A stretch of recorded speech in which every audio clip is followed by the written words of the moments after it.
അഭിഭാഷകൻ ഒന്നാം പ്രതിയായ പത്തനംതിട്ട പോക്സോ കേസിൽ പ്രതികൾ ശിശുക്ഷേമ സമിതിയെ സ്വാധീനിക്കാൻ ശ്രമിച്ചതായി പോലീസിന്റെ റിപ്പോർട്ട്. പ്രതികൾ CWC ഓഫീസിലെത്തി ചെയർമാനുമായി ചർച്ച നടത്തിയെന്നാണ് ഉള്ളടക്കം.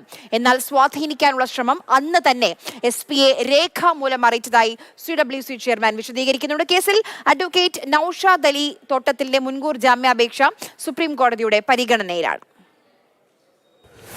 17-കാരി ലൈംഗിക പീഡനത്തിനിരയായി എന്ന പരാതിയിൽ കേസെടുക്കാൻ വൈകിയതിന് കോന്നി DYSP, CI എന്നിവരെ സസ്പെൻഡ് ചെയ്തുകൊണ്ടുള്ള ഉത്തരവിലാണ് ഗുരുതര സ്വഭാവമുള്ള പരാമർശം. 6 മാസങ്ങൾക്ക് മുൻപ് ഡിസംബർ 5-ാം തീയതി ഒന്നാം പ്രതിയും രണ്ടാം പ്രതിയും CWC ചെയർമാനെ നേരിൽ കണ്ടുവെന്നാണ് റിപ്പോർട്ടിലുള്ളത്.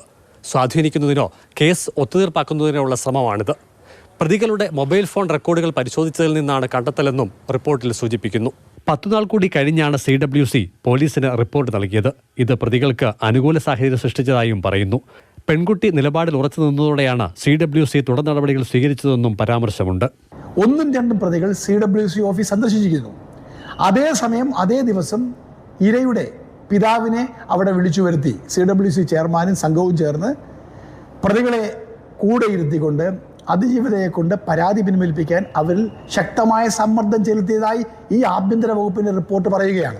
അതേസമയം ഒന്നാം പ്രതിയുടെ ഭാര്യയും മറ്റൊരു അഭിഭാഷകനും നേരിട്ടെത്തി സ്വാധീനിക്കാൻ ശ്രമിച്ച വിവരം അന്നുതന്നെ പത്തനംതിട്ട SP-യെ രേഖാമൂലം അറിയിച്ചുവെന്ന് CWC അധ്യക്ഷൻ അഡ്വക്കേറ്റ് N. രാജീവ് പ്രതികരിച്ചു.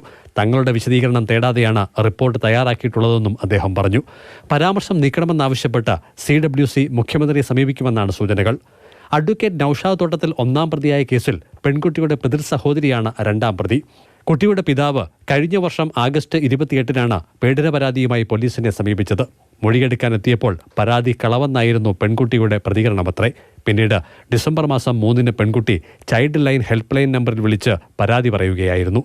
പോലീസ് കേസെടുത്ത് 5.5 മാസം പിന്നിടുമ്പോൾ രണ്ടാം പ്രതി മാത്രമാണ് അറസ്റ്റ് ചെയ്യപ്പെട്ടത്.